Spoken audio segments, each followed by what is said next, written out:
শাহজালাল আন্তর্জাতিক বিমানবন্দরের third terminal পরিচালনার দায়িত্ব পাচ্ছে জাপানি প্রতিষ্ঠান।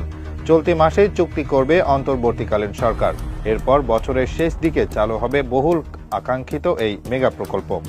বিমানবন্দরের থার্ড টার্মিনাল চালু হলে ভিআইপি সুবিধা পাবেন প্রবাসীরা। থাকবে অটোমেটিক চেক ইন এবং পাসপোর্ট কাউন্টার। বোর্ডিং ব্রিজ থাকবে 2 ডজনেরও বেশি। এয়ারপোর্টে যেখানে সেখানে মালামালের স্তূপ থাকবে না। তৃতীয় টার্মিনাল দিয়ে বছরে যাতায়াত করতে পারবেন 1 কোটিরও বেশি যাত্রী।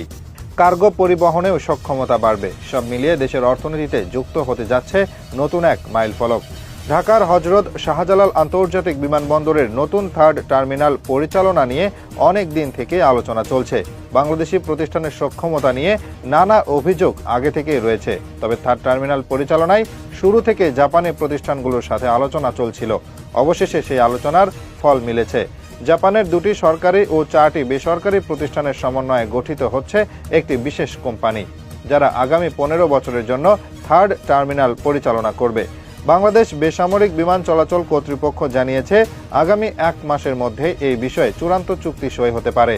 এই কনসোর্টিয়ামের নেতৃত্বে থাকবে জাপানের বিখ্যাত সুমিতোমো কর্পোরেশন। সরকারি অংশীদার হিসেবে থাকবে জাপানের মন্ত্রণালয় এবং আন্তর্জাতিক সহযোগিতা সংস্থা জাইকা। এই পুরো বিষয়টি হবে পাবলিক প্রাইভেট পার্টনারশিপের আওতায়। যদিও শুধুমাত্র জাপানি নয়, বাংলাদেশি প্রতিষ্ঠানেরও ভূমিকা থাকছে।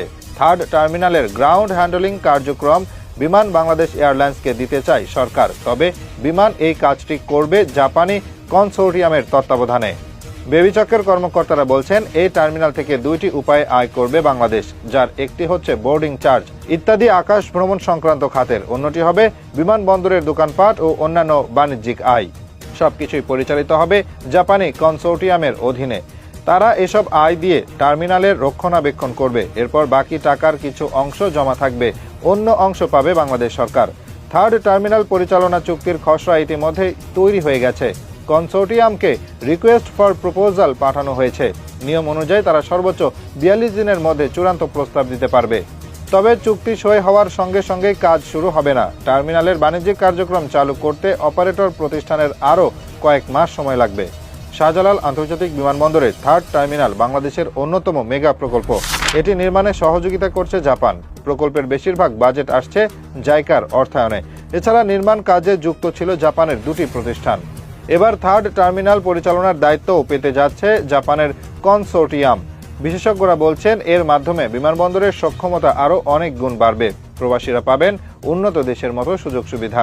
তবে যাত্রীরা এই অভিজ্ঞতা পেতে আরও কিছুদিন অপেক্ষা করতে হবে, কারণ টার্মিনালটি পুরোপুরি চালু হতে সময় লাগবে এই বছরের শেষ পর্যন্ত।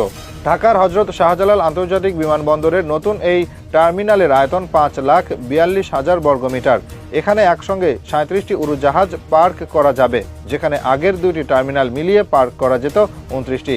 বিমান চলাচল কর্তৃপক্ষ জানিয়েছে, নতুন টার্মিনালে থাকবে উন্নত ব্যাগেজ হ্যান্ডলিং সিস্টেম, আরামদায়ক arrival lounge, cantina, duty free shop এবং 2 ডজন বোর্ডিং ব্রিজ। এছাড়া দ্রুত রানওয়ে ছাড়ার সুবিধা দিতে তৈরি হয়েছে 2টি এক্সিট ট্যাক্সিওয়ে, যার আয়তন 41,500 বর্গমিটার। যারা বিভিন্ন সময় ট্রানজিট যাত্রী হিসেবে থাকেন, তাদের জন্য থাকছে বড়সড় লাউঞ্জ, যা বছরে 40 লাখ যাত্রীকে সেবা দিতে পারবে। এছাড়া পরিকল্পনায় আছে আরও উন্নত সুবিধা। দ্বিতীয় ধাপে একটি করিডোর বানানো হবে, যা পুরনো 2টি টার্মিনালকে নতুনটির সাথে যুক্ত করবে। যাত্রীদের জন্য কাস্টম সুবিধাও বাড়ানো হচ্ছে। থাকবে একটি হল এবং 6টি চ্যানেল। থার্ড টার্মিনালে বিশেষ যাত্রীদের জন্য থাকবে আলাদা ব্যবস্থা। সেজন্য রাখা হয়েছে 3,500 বর্গমিটারের একটি ভিআইপি জোন। এখনকার 2 টার্মিনাল প্রতিদিন প্রায় 25 থেকে 30,000 যাত্রীকে সেবা দেয়, যেখানে প্রায় 150টি ফ্লাইট পরিচালনা করে 30টি এয়ারলাইন্স। তবে নিরাপত্তা চেক এখনও ম্যানুয়ালি হয়। ভবিষ্যতে সেটা হবে পুরোপুরি অটোমেটেড।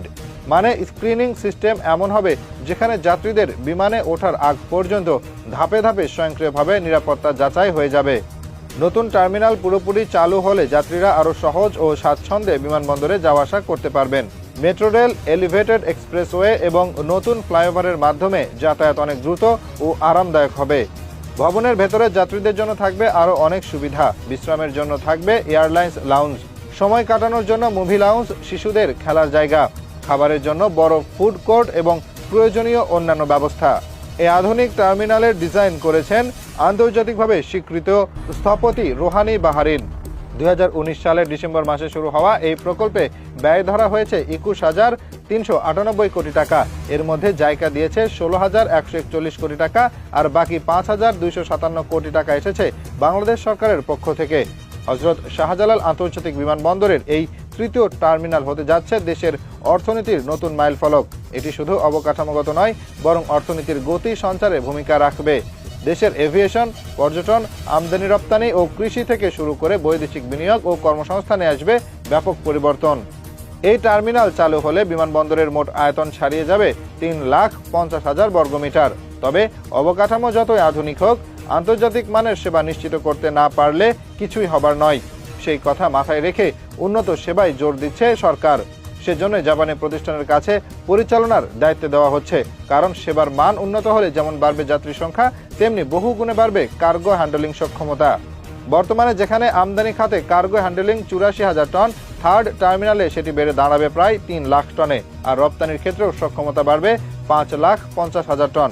বিশেষজ্ঞরা বলছেন, ঢাকার ভৌগোলিক অবস্থান খুবই গুরুত্বপূর্ণ, যে কারণে শাহজালাল বিমানবন্দর একটি সম্ভাব্য আন্তর্জাতিক হাবে পরিণত হতে পারে। এখান থেকে মাত্র 2 ঘন্টায় দক্ষিণ এশিয়ার বিভিন্ন দেশে যাওয়া যায়। এছাড়া 6 ঘন্টায় মধ্যপ্রাচ্য এবং 8 ঘন্টায় ইউরোপে পৌঁছানোর সুযোগ রয়েছে। এর ফলে ঢাকাকে ট্রানজিট হাব হিসেবে গড়ে তোলা সম্ভব। বর্তমানে শাহজালালের 2টি টার্মিনালে বছরে গড়ে 70 লাখ যাত্রী সেবা পায়। নতুন টার্মিনাল চালু হলে সে সংখ্যা পৌঁছাবে প্রায় 2 কোটিতে। উন্নত প্রযুক্তির ইমিগ্রেশন, 37টি উড়োজাহাজের পার্কিং সুবিধা, 12টি বোর্ডিং ব্রিজ এবং 16টি লাগেজ বেল্ট সহ থাকছে আধুনিক যাত্রী সেবা কাঠামো। বিশেষজ্ঞদের মতে, টার্মিনালটি শুধু বিমান চলাচলের পরিসর বাড়াবে না, বরং দেশের ভাবমূর্তি ও আস্থা বাড়িয়ে তুলবে, যা বিদেশি বিনিয়োগ বাড়াতেও ভূমিকা রাখবে। এর প্রভাবে তৈরি হবে নতুন কর্মসংস্থান। সব মিলিয়ে তৃতীয় টার্মিনাল হয়ে উঠতে পারে অর্থনীতির এক মাইলফলক। চলতি বছরের শেষ দিকে নতুন এই টার্মিনাল চালুর উদ্দেশ্যে কাজ করছে সরকার। এই সময়ের মধ্যে সম্পন্ন হবে প্রস্তুতি ও পরীক্ষা নিরীক্ষা। বিলিয়ন ডলারের এই মেগা প্রকল্প সুযোগ সুবিধার দিক দিয়ে আন্তর্জাতিক মানের, তবে পরিচালনায় দক্ষতা না থাকলে অবকাঠামো কোনো কাজে আসে না। সেজন্য থার্ড টার্মিনাল পরিচালনায় আসছে আন্তর্জাতিক অভিজ্ঞতা সম্পন্ন জাপানের কনসোর্টিয়াম, যারা আগামী 15 বছর টার্মিনাল পরিচালনা ও রক্ষণাবেক্ষণের দায়িত্ব পালন করবে।